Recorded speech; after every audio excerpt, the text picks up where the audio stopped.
Knee pain, back pain, shoulder pain, ఎటువంటి మొండి నొప్పులనైనా తగ్గించే clinic Indo British advanced pain clinic. ప్రతి నెల 1వ తేదీ వస్తే వృద్ధులకు, అదేవిధంగా వితంతులకు, వికలాంగులకు వాలంటీర్లు ఇంటికి వెళ్ళి పింఛన్లు అందజేసేవాళ్ళు. అయితే ఎన్నికల కోడ్ కారణంగా వాలంటీర్ వ్యవస్థ పూర్తిగా నిర్వీర్యం కావడంతో పాటు వాలంటీర్లు ఎవరు ముందుకు రాకపోవడంతో ఇప్పుడు మున్సిపాలిటీ ఆయా సచివాలయ ఉద్యోగులు మాత్రమే ఇస్తున్నారు. ఆయా కార్యాలయం వద్దకు వచ్చి వృద్ధులు, వికలాంగులు మొత్తం పింఛన్ తీసుకుంటున్న పరిస్థితి అయితే మనం చూస్తున్నాం. ప్రస్తుతం మనము పాత మున్సిపల్ కార్యాలయం వద్ద ఉన్నాము. ఇక్కడంతా మున్సిపల్ ఉద్యోగులే వృద్ధులకు, అదేవిధంగా వికలాంగులకు, వితంతులకు కూడా పింఛన్ అందజేస్తున్నారు.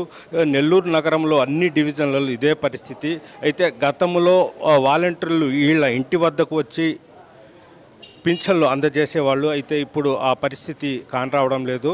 అయితే గత 1వ తేదీ ఇవ్వాల్సిన పింఛను 4వ తేదీ వచ్చినప్పటికీ ఇవ్వకపోవడంతో ఆయా కార్యాలయాల వద్ద, అదేవిధంగా మున్సిపల్ కార్యాలయాలు, అదేవిధంగా సచివాలయాల వద్ద తీసుకుంటున్నారు. మనం ఇప్పుడు విజువల్స్ రూపంలో చూస్తున్నాము. వృద్ధులు అదేవిధంగా వికలాంగులు కూడా వస్తున్నారు. ఇంతకుముందు ఎట్లా ఉండేది, ఇప్పుడు ఏంటి? మా ఇంటికి వచ్చి తెచ్చారు. ఇప్పుడు ఈ నెలలో ఇక్కడ తీసుకుంటున్నాం. ఎట్లా ఇబ్బందిగా ఉందా? ఇబ్బంది ఏముంది, ఆటోలో వచ్చి అలా తీసుకుపోవాలా. ఇవాళ ఇస్తా తెచ్చి ఇస్తాను కాదనిలే, ఈసారి ఇస్తా రాలే ఇవ్వటానికి. ఇంటి కాడ వచ్చి ఇస్తాడు. కృష్ణ వాలంటీ ఆయన అక్కడ వాలంటీ మా వీధిలో. ఇప్పుడు ఎందుకు లేదు ఆయన? ఏమో కనబడలే అబ్బాయి, ఏమన్నా బాగాలేదో ఏమో. నేను కూడా లేను, కాళ్ళు చేతులు బాగాలేని మనిషి. నా కాళ్ళు చేతులు పడిపోయిందని అదో ఒక్కొక్కసారి అమ్మ వస్తుంది, మేడం వాళ్ళే ఒక్కొక్కసారి మేడం వచ్చి రాలేని వాళ్ళకి ఇస్తుంది. ఇది పరిస్థితి. మనము ఒకసారి బయట వెళ్ళి చూద్దాము. చాలామంది ఇక్కడ పింఛన్ల కోసం వేచి చూస్తున్న దృశ్యాలు అయితే మనం చూస్తున్నాము. మా ఇంతకుముందు ఇంటికి వచ్చేదా పింఛను? వచ్చేది మా ఇచ్చేది వారంటీ దగ్గర. ఇప్పుడు ఎవరు రాలే, మేము వచ్చేసాం ఇక్కడికి. ఎక్కడి నుంచి వచ్చారు? మేము కాలనీలో ఉండం. ఇక్కడ ఆడ ఇల్లు దొరక్క ఆ ఇల్లు ఇస్తారు అని చెప్పారు. నాయన అది ఇవ్వలే ఏరాక వల్లిపురంలో. అందుకని ఆడ ఇది ఉండే చంద్రబాబు కాలనీ ఆడ ఉండం. అంటే ఇప్పుడు మీరు పింఛన్ కోసము ఆటో డబ్బులు పెట్టుకొని రావాల్సిన పరిస్థితి వచ్చింది. పెట్టుకుని వచ్చామ్మా, ఏం చేస్తాం, ఇల్లు దొరక్క ఆడిపోయి ఉండం. పింఛన్ ఎంత? 3000 కదా, కరెక్ట్గా చేస్తాం.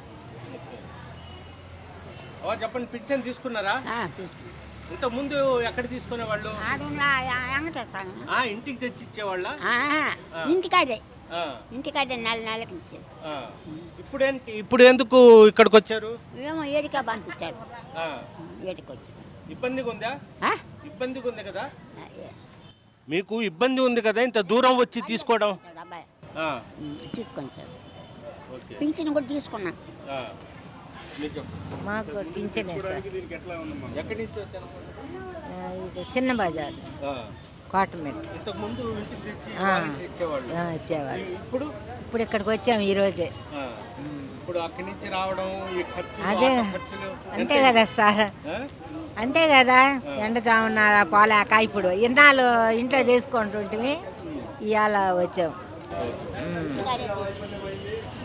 మాకు కాలిగిరి వచ్చి ఆడి నుంచి వస్తున్నాం, జనార్దన్ ఇంటి కాలనీలో. ఆడి నుంచి 3000 వస్తుంది. మనం ఇక్కడ ఉన్నప్పుడు తెచ్చిచ్చేది. ఇప్పుడు ఆడికి వెళ్ళిపోయిన అంత దూరం ఆడొస్తాడు. 500 పెట్టుకుని వచ్చినప్పుడు బాడికి ఆటోకి రాను పోను 500. ఇక్కడ ఇల్లు లేదు నాయన, 5000 అట్లా అడుగుతున్నారు ఇల్లు. దానికి బాడికి తక్కువ అని ఆడికి పోయినా. ప్రస్తుతం మనం పాత మున్సిపల్ ఆఫీస్ దగ్గర ఉన్నాము. ఇక్కడ వందలాది మంది వృద్ధులు, అదేవిధంగా వితంతులు, వికలాంగులు కూడా పింఛన్ కోసం రావడం జరిగింది. అయితే ఇక్కడ వాళ్లకు సపోర్టెడ్గా జన సైనికులు కూడా ఉన్నారు. వాళ్ళతో కూడా మాట్లాడదాం. కిషోర్ గారు చెప్పండి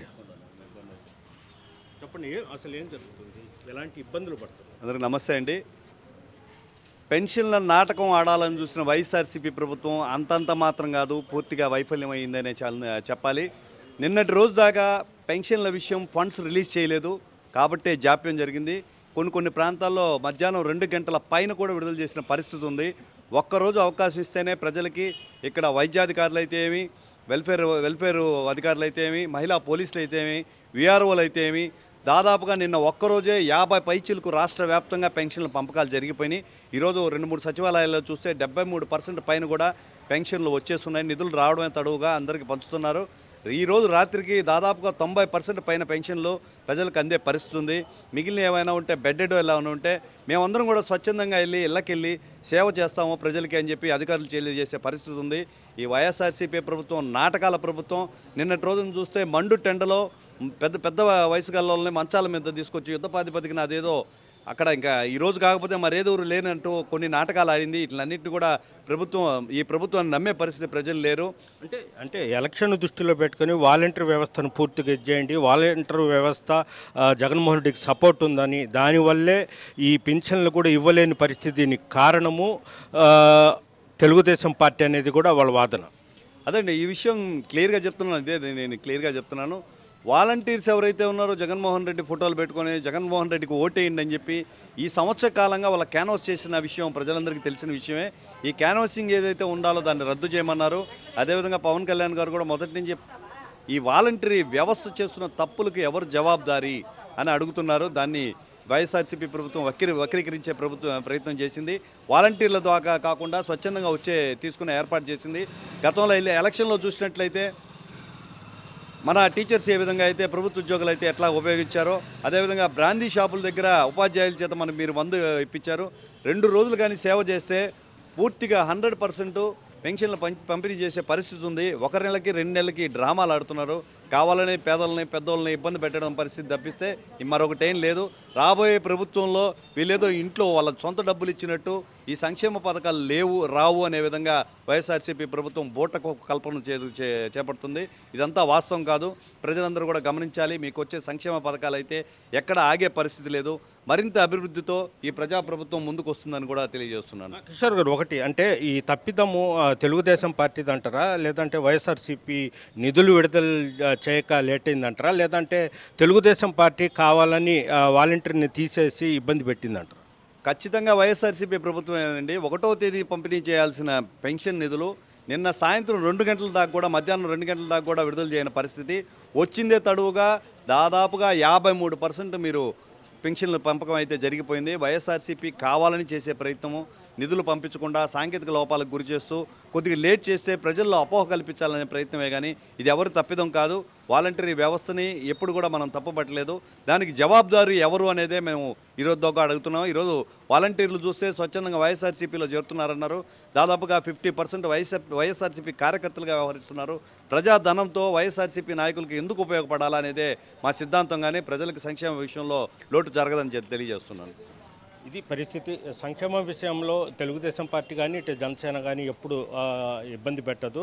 అయితే కేవలము నిధులు లేట్ అవ్వడం వల్లే ఈరోజు 4వ తేదీ అయినా వాళ్ళకి ఇవ్వలేని పరిస్థితి. అయితే ఈ బురదను జనసేన అదేవిధంగా తెలుగుదేశం పార్టీ మీద బురద చల్లే ప్రయత్నం అయితే వైఎస్ఆర్సీపీ చేస్తుందని కూడా జనసైనికుడు కిషోర్ చెప్తున్నారు. వీడియో తెలియని ప్రదీప్తో గాజ్ RTV నెల్లూరు నుంచి. మరిన్ని వీడియోస్ కోసం ఛానల్ సబ్స్క్రైబ్ చేయండి. లేటెస్ట్ అప్డేట్స్ కోసం వాట్సాప్ ఛానల్ ఫాలో చేయండి. అండ్ లింక్ డిస్క్రిప్షన్ లో ఉంది.